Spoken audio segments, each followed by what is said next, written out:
कुछ सवर्ण लोग अक्सर मेरिट के नाम पर कोटे से नौकरी और एडमिशन पाने वाले दलितों, आदिवासियों और पिछड़ों को ताना देते रहते हैं कि तुम में मेरिट नहीं है, तुम टैलेंटेड नहीं हो और यहाँ नौकरी या एडमिशन तो तुम डिजर्व ही नहीं करते। लेकिन ऐसे कुछ लोग अपनी मेरिट पर कभी नहीं बोलते। खुद जो गलतियां करते हैं उस पर ऐसे लोगों का ध्यान कभी नहीं जाता।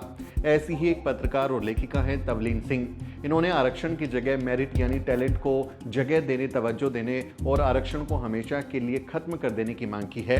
तवलीन सिंह ने इंडियन एक्सप्रेस में एक आर्टिकल लिखा और आरक्षण को खत्म करने की वकालत की।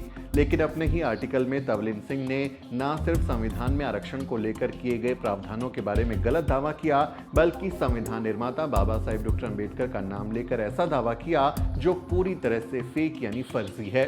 मेरिट का ढोल पीटने वाली तवलीन सिंह ना सही से फैक्ट बता पाई और ना ही संवैधानिक प्रावधान। तो आइए तवलीन सिंह के इस मेरिटधारी आर्टिकल का फैक्ट चेक करते हैं। तवलीन सिंह ने अपने आर्टिकल में लिखा कि जब आरक्षण लागू किया गया था तब डॉक्टर अंबेडकर ने सलाह दी थी कि ये सिर्फ 10 साल के लिए होना चाहिए। लगता है तवलीन सिंह आजकल व्हाट्सएप यूनिवर्सिटी से पीएचडी कर रही हैं, क्योंकि जो बात उन्होंने राष्ट्रीय अखबार में बड़ी शान से लिख डाली है और इंडियन एक्सप्रेस जैसे बड़े अखबार के सवर्ण मेरिटधारी पत्रकारों ने, एडिटर्स ने बिना जांच पड़ताल किए उसे छाप भी दिया है, असल में वो एक फेक न्यूज़ है। क्योंकि असल में बाबा साहेब डॉक्टर अम्बेडकर ने संविधान में आरक्षण लागू करते वक्त ऐसा कोई दावा नहीं किया था। जब संविधान बन रहा था और आरक्षण पर बहस हो रही थी तब बाबा साहेब डॉक्टर अम्बेडकर ने क्या कहा था वो भी सुन लेना चाहिए। बाबा साहब संविधान सभा में कहते हैं, मैं व्यक्तिगत रूप से लंबे वक्त के लिए दबाव डालने के लिए तैयार था, क्योंकि मुझे लगता है कि जहां तक अनुसूचित जातियों का सवाल है उनके साथ अन्य अल्पसंख्यकों जैसा व्यवहार नहीं किया जाता। मेरा मानना है कि ये काफी उचित और उदार होता अगर इस सदन ने अनुसूचित जातियों को दिए गए इस आरक्षण को लंबे वक्त के लिए दिया होता। अनुसूचित जनजातियों यानी शेड्यूल ट्राइब के लिए तो मैं और भी ज्यादा समय देने के लिए तैयार हूं, लेकिन जिन लोगों ने भी अनुसूचित जाति या अनुसूचित जनजाति के लिए आरक्षण की बात की उन्होंने इतनी सूक्ष्मता से बात की कि ये 10 साल में खत्म हो जाना चाहिए। मैं उनसे एडमंड बर्ग के शब्दों में बस इतना ही कहना चाहता हूं, बड़े साम्राज्य और छोटे दिमाग एक साथ बीमार हो जाते हैं। यानी बाबा साहेब डॉक्टर अम्बेडकर ने ये कहीं भी नहीं कहा कि आरक्षण सिर्फ 10 साल के लिए ही दिया गया है और 10 साल बाद इसकी समीक्षा करके इसे खत्म कर देना चाहिए। यानी सीधे सीधे जन्मजात मेरिटधारी तवलीन सिंह और इंडियन एक्सप्रेस के संपादकों ने फेक न्यूज़ फैलाई है।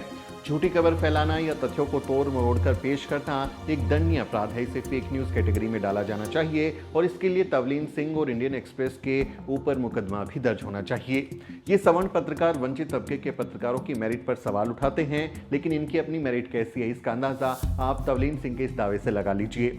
लगता है उन्होंने ना ही संविधान सभा की बहस पढ़ी है और ना ही संविधान में लिखे आर्टिकल्स को, क्योंकि अगर पढ़ा होता तो वो इस तरह से बाबा साहेब का नाम लेकर झूठ नहीं फैलाती। मनुवादी जो लोग हैं वो इतिहास और तथ्यों के घालमेल से ऐसी खिचड़ी बनाते हैं कि जनता को ये समझ ही नहीं आता कि सच क्या है और झूठ क्या है, वो इस तरह का नैरेटिव गढ़ देते हैं। दरअसल संविधान में जिस आरक्षण के 10 साल के बाद समीक्षा का जिक्र किया गया है वो संसद और विधानसभा में मिलने वाले चुनावी आरक्षण के बारे में है। उसमें भी ये नहीं लिखा है कि इसको खत्म कर देना चाहिए, उसमें लिखा है कि 10 साल बाद इसकी समीक्षा कीजिए कि क्या इसको आगे बढ़ाने की जरूरत है या नहीं। आर्टिकल 330 लोकसभा में शेड्यूल कास्ट और शेड्यूल ट्राइब के लिए सीटें आरक्षित करने और आर्टिकल 332 राज्यों की विधानसभाओं में SC/ST के लिए सीटें आरक्षित करने की बात करता है। लेकिन SC/ST को सरकारी नौकरियों और सरकारी स्कूल कॉलेजों में आरक्षण की जो सुविधा मिली है उसके बारे में कोई भी समय सीमा नहीं है। तवलीन सिंह कृपया मेरी बात को ध्यान से सुने, आपको बिल्कुल समझ में आना चाहिए कि आप क्या लिख रही हैं, क्या बोल रही हैं। भारत के संविधान में आर्टिकल 335 के तहत सरकारी नौकरियों और शिक्षा में शेड्यूल कास्ट और शेड्यूल ट्राइब को आरक्षण दिया गया है। आर्टिकल 340 में ओबीसी के आरक्षण की बात की गई है, इसलिए जो आर्टिकल 335 में लिखी बातें हैं वो भी आपको जाननी चाहिए। आर्टिकल 335 कहता है कि सेवाओं और पदों पर अनुसूचित जातियों और अनुसूचित जनजातियों के दावों पर सेवाओं और पदों पर नियुक्तियां करते समय प्रशासन की दक्षता बनाए रखने के साथ अनुसूचित जातियों और अनुसूचित जनजातियों के सदस्यों के दावों को ध्यान में रखा जाएगा, संघ या राज्य के मामलों के साथ। अब तवलीन सिंह मुझे ये बताएं कि इस आर्टिकल 335 में कहां लिखा है कि आरक्षण 10 साल के बाद खत्म कर दिया जाएगा। इस पूरे आर्टिकल में समय सीमा के बारे में कहीं कुछ नहीं लिखा, कोई भी इसका जिक्र नहीं है। जिसका मतलब ये है कि संविधान में जो शेड्यूल कास्ट और शेड्यूल ट्राइब को नौकरी और शिक्षा में जो आरक्षण दिया गया है वो सिर्फ 10 साल के लिए नहीं था। इनफैक्ट बाबा साहेब डॉक्टर अम्बेडकर ने जो राजनीतिक आरक्षण मिला है, जिसकी 10 साल के बाद में समीक्षा करने की बात की गई है, उस पर भी सवाल उठाया था। बाबा साहेब डॉक्टर अम्बेडकर कहते हैं कि अगर वंचितों को उनका हक तय सालों में नहीं मिला तो फिर वो इसे आगे बढ़ा सकते हैं। वो इसका जिक्र करते हैं। संविधान सभा में इस बारे में बाबा साहेब डॉक्टर अम्बेडकर बोलते हुए कहते हैं कि अगर 10 साल पूरे होने पर शेड्यूल कास्ट को ये लगता है कि उनकी हालत में सुधार नहीं आया, उन्हें आरक्षण और ज्यादा वक्त के लिए चाहिए, तो ये उनकी क्षमता या उनकी बुद्धि से परे नहीं होगा कि वे उसी सुरक्षा को पाने के लिए नए तरीकों को खोज लें जिसका उन्हें यहाँ वादा किया गया है। यानी संविधान सभा में वादा किया गया था कि जो वंचित तबके हैं उनके हक अधिकार की रक्षा की जाएगी। इसलिए ये कहना कि आरक्षण सिर्फ 10 साल के लिए था सरासर झूठ है और तवलीन सिंह ने अपने आर्टिकल में झूठ लिखा है। इसे बेशर्मी ना कहें तो क्या कहें कि सवर्ण पत्रकार नेशनल न्यूज़पेपर्स को फेक न्यूज़ का अड्डा बना लेते हैं और कोई उनकी मेरिट पर सवाल तक नहीं उठाता। ना संविधान पढ़ते हैं, ना बहस पढ़ते हैं, ना आर्टिकल पढ़ते हैं और जो मन में आता है वो लिख देते हैं। क्या यही वो जन्मजात मेरिट है जिसका ताना कोटे वालों को दिया जाता है? तवलीन सिंह के पेट में भरी ये नफरत सिर्फ SC/ST के लिए नहीं है, बल्कि वो अपने आर्टिकल में आगे साफ साफ लिखती हैं कि OBC जातियों को भी आरक्षण नहीं मिलना चाहिए। वो लिखती हैं OBC को आरक्षण नहीं मिलना चाहिए, उन्हें इसकी जरूरत नहीं है। कोई भी व्यक्ति जो ग्रामीण भारत को थोड़ा सा भी जानता है उसे पता है कि ये बैकवर्ड जातियां बिल्कुल भी बैकवर्ड नहीं हैं। हिंदी पट्टी में तो ये सबसे ऊपर हैं। मोदी खुद गर्व से कहते हैं कि वो OBC हैं। लेकिन दलितों, आदिवासियों और OBC के आरक्षण को कोसने वाली तवलीन सिंह ने सवर्णों को मिलने वाले एक्सक्लूसिव सुदामा कोटा यानी EWS के बारे में अपने आर्टिकल में एक शब्द भी नहीं लिखा। उसकी उन्होंने कोई बुराई नहीं की। उन्होंने ये नहीं बताया कि देश में जो सरकार चल रही है, मोदी सरकार के जो 90 सचिव हैं, सेक्रेटरी हैं, उनमें से सिर्फ 3 सचिव ही OBC हैं। तवलीन सिंह ने यह भी नहीं बताया कि देश की जो 45 सेंट्रल यूनिवर्सिटी हैं उसमें OBC का एक भी प्रोफेसर नहीं है। एसोसिएट प्रोफेसर्स पर हमारे लोग नहीं हैं, इस पर वो नहीं बोलती। लेकिन OBC के आरक्षण से उन्हें दिक्कत है। उल्टे वो आर्थिक आधार पर आरक्षण की वकालत करती हैं कि गरीबी के आधार पर दे देना चाहिए, जो कि सवर्णों का आप देखें कि इसी तरह का मापदंड रहता है। सवर्ण बुद्धिजीवियों के जो दोहरे मापदंड हैं, जो डबल स्टैंडर्ड्स हैं, इसका अंदाजा आप इस बात से भी लगा सकते हैं कि ये लोग महिला आरक्षण का तो समर्थन करने लगते हैं कि महिलाओं को जो भागीदारी देनी चाहिए, 33% जो आरक्षण बिल आया उसका उन्होंने समर्थन किया। लेकिन जब दलित वंचित महिलाओं के लिए कोटे के अंदर कोटे की बात की जाती है, यानी जो सबसे ज्यादा पीड़ित है उसको ज्यादा फायदा पहुंचाने की बात होती है, तो इन्हें मिर्ची लगने लगती है। ये इनकी दोगलापन है, डबल स्टैंडर्ड्स हैं और शायद शास्त्रों में इसे ही दोगलापन कहा गया है। वैसे तवलीन सिंह के इस आर्टिकल में एक और हास्यास्पद बात भी थी। तवलीन 2014 में बनारस हिंदू यूनिवर्सिटी के संस्कृत विभाग में सवर्ण छात्रों के साथ आरक्षण पर बहस का जिक्र करते हुए लिखती हैं कि इससे छात्र बहुत नाराज हैं।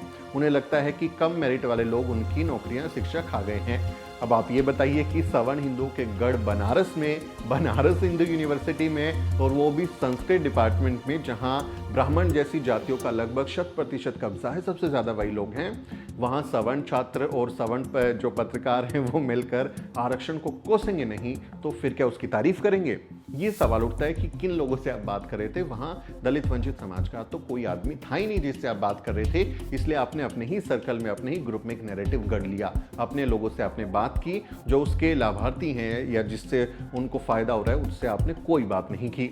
तवलीन का ये उदाहरण बताता है कि कैसे सवर्ण बुद्धिजीवी और पत्रकार अपने आसपास के सवर्ण फ्रेंडली माहौल में रहकर जाति की बहुत ही सीमित समझ बना लेते हैं। बहुत ही नैरो एक उनकी अंडरस्टैंडिंग होती है कास्ट को लेकर, और उन्हें ये लगता ही नहीं कि जाति के कारण हमारे देश में कोई समस्या है। उन्हें लगता है कि कोई समस्या नहीं है, अब कहाँ जातिवाद होता है, जबकि कितने सारे जाति के जो प्रभाव है या उसके दुष्परिणाम है उसको साबित करने वाले आंकड़े और रिसर्च इस देश में पहले से ही मौजूद हैं। या फिर इसे यूं भी कहा जा सकता है कि वो जानबूझकर इसे नजरअंदाज करते हैं और फर्जी नैरेटिव गढ़ने की कोशिश करते हैं ताकि जाति पर होने वाली बहस से ध्यान भटकाया जा सके। क्योंकि जाति प्रधान हमारे देश में अगर कोई जाति को नहीं जानता तो वो या तो मूर्ख है या फिर वो बहुत ही शातिर है। ऐसे शातिर लोगों से आपको सावधान रहना चाहिए जो फेक न्यूज़ फैलाकर दलितों, आदिवासी और पिछड़ों के खिलाफ माहौल बनाने का काम करते हैं। तवलीन सिंह को अपनी इस हरकत के लिए माफी मांगनी चाहिए और इंडियन एक्सप्रेस को चाहिए कि वो तुरंत उनके आर्टिकल को छापना बंद करे, क्योंकि फेक न्यूज फैलाना एक दंडनीय अपराध है। यानी तवलीन सिंह के खिलाफ मुकदमा दर्ज होना चाहिए। आपका इस बारे में क्या कहना है? इस फर्जी नैरेटिव और ये मेरिट के रट पर आप क्या कहते हैं? फेक न्यूज फैलाने पर आप क्या कहते हैं? कमेंट करके जरूर बताएं। आपसे अपील है कि वीडियो को शेयर करें ताकि बाकी लोगों को भी इस अहम विषय के बारे में जानकारी मिल सके। आपसे अपील है कि अगर आपको हमारा काम पसंद है तो हमारी मदद भी जरूर करें। अगले किसी वीडियो में मुलाकात होगी दोस्तों। साथियों, अगर आपको द न्यूज वीक का काम पसंद है और आप चाहते हैं कि हम यूं ही अम्बेडकरवादी पत्रकारिता करते रहें तो हमारी आर्थिक मदद जरूर करें। आप अपनी स्क्रीन पर दिखाई दे रहे इस क्यूआर कोड को स्कैन करें और न्यूज वीक फाउंडेशन के खाते में अपनी दान की राशि भेजें। क्यूआर कोड के अलावा आप यूपीआई के जरिए भी मदद कर सकते हैं। आप हमारी यूपीआई आईडी newsweek@yes बैंक पर भी मदद भेज सकते हैं। इसके अलावा आप हमारे अकाउंट में भी मदद भेज सकते हैं। खाते का नाम है news week foundation, account number है 02358800000640। IFSC कोड है YesB000235। बैंक का नाम यस बैंक है और ब्रांच है नेहरू पैलेस, दिल्ली। आप डोनेशन के एवज में इनकम टैक्स में भी छूट पा सकते हैं। डोनेशन की रसीद पाने के लिए ट्रांजैक्शन का स्क्रीनशॉट हमें भेजें। टाइप करें डोनेशन स्पेस आपका नाम और हमें 8595794224 पर व्हाट्सएप करें।